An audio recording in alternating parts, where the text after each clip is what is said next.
তুমি কি জানো জীবনের সবচেয়ে বড় কষ্ট কি? না পাওয়া নয়, পেয়ে হারানো।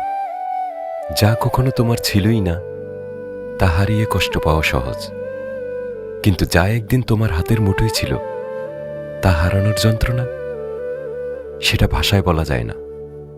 দেখো, না পাওয়ার মধ্যে একটা আক্ষেপ থাকে, একটা রিক্ততা থাকে বটে, কিন্তু সেখানে স্মৃতি নেই, বন্ধন নেই, শুধু একটা সাধারণ অতৃপ্তি। মন খারাপ হয় হয়তো, কিন্তু তা সইতে পারা যায়।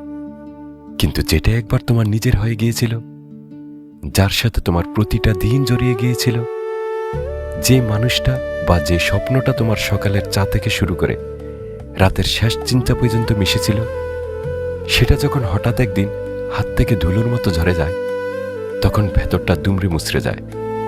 এই হারানোটা শুধু একটা বিচ্ছেদ নয়, এটা যেন নিজের একটা অংশকে জীবন্ত কবর দেওয়ার মতো।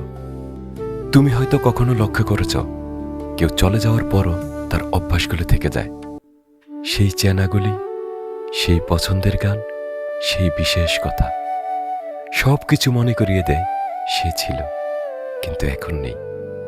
এই ছিল আর নেই, এর মাঝখানের দূরত্বটাই সবচেয়ে ভয়ঙ্কর।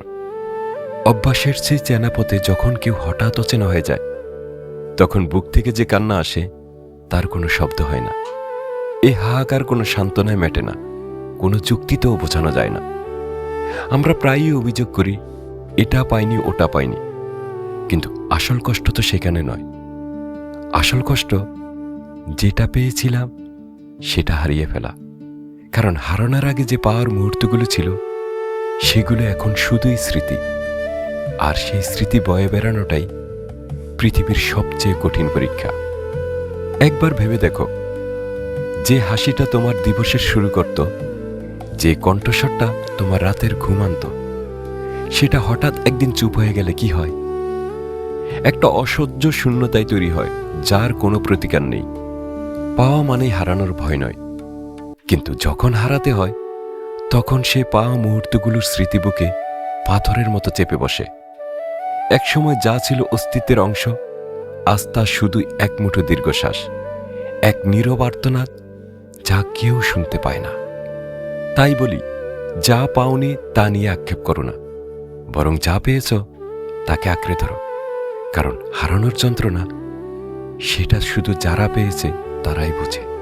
আর যদি হারাতেই হয়, তাহলে মনে রেখো, যা তোমার ছিল সেটা কখনো মিথ্যা ছিল না। সেই মুহূর্তগুলোই সত্যি ছিল, এবং সেই সত্যটুকুই হয়তো বাঁচিয়ে রাখার মতো কিছু।